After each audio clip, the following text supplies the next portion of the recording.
It wasn't until he saw his parents hosting a birthday party for their adopted son at an upscale hotel. The young man realized that his poor parents were actually the richest people in the country. Even his critically ill father had been faking his illness. To raise the $500,000 needed for his father's surgery, the young man gave up the opportunity to study abroad. He toiled away at construction sites, carrying bricks to earn money. He even knelt before the contractor to borrow money. Even so, he was still far short of the $500,000 needed for the surgery. The young man had no choice but to donate his toenails. Then he gave the money he had scraped together to his father. His father, curious about where the young man had gotten the money, asked him to explain. The young man assured him that the money had not been stolen, so that his father could undergo the surgery in peace. Suddenly, the young man's foot began to hurt and he could barely stand, but he still did not reveal the truth. He lied that he had been overworked lately and felt a bit unwell. The father was instantly filled with guilt toward his son, yet the young man said it was all something he should have done. As long as his father could rest and recover, he was willing to do anything. After saying this, he went back to the hotel to work as a waiter and earn money. After their son left, the woman complained that her husband had been too strict with their son. He was already 20 years old, and they had never once celebrated his birthday with him. The man said it was all for their son's own good. Celebrating his birthday would only weaken his will.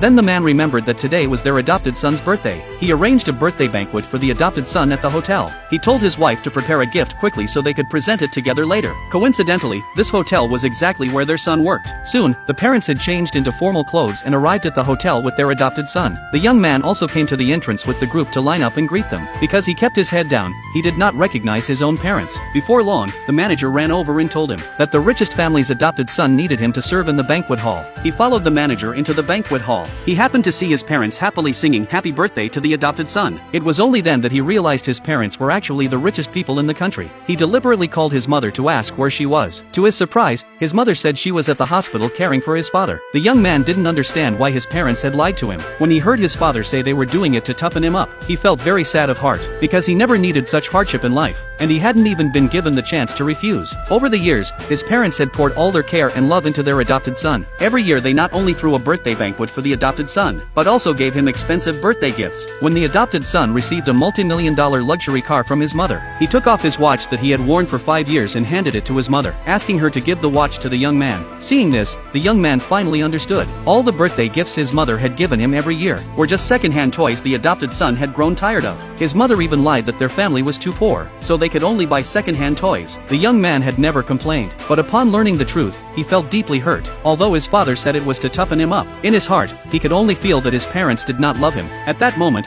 the adopted son called the young man over to serve them. From their conversation, the young man learned that his father's brain tumor was a sham, and the purpose had only been to test whether he could raise $500,000. His father was satisfied with this test result, but completely ignored the young man's capacity to bear it. They did not know that the young man had donated his toenails to raise the $500,000. Distracted, the young man accidentally shattered a glass. The adopted son, enraged, slapped him. He scolded the young man for dirtying his custom-tailored suit. The young man offered to compensate him, but the adopted son said he was just a waiter and could not afford compensation. Just then, the father suddenly realized that the young man looked very much like his own son. He asked the young man to lift his head, to see if this waiter was actually his son. He stepped closer and reached out to remove the young man's mask.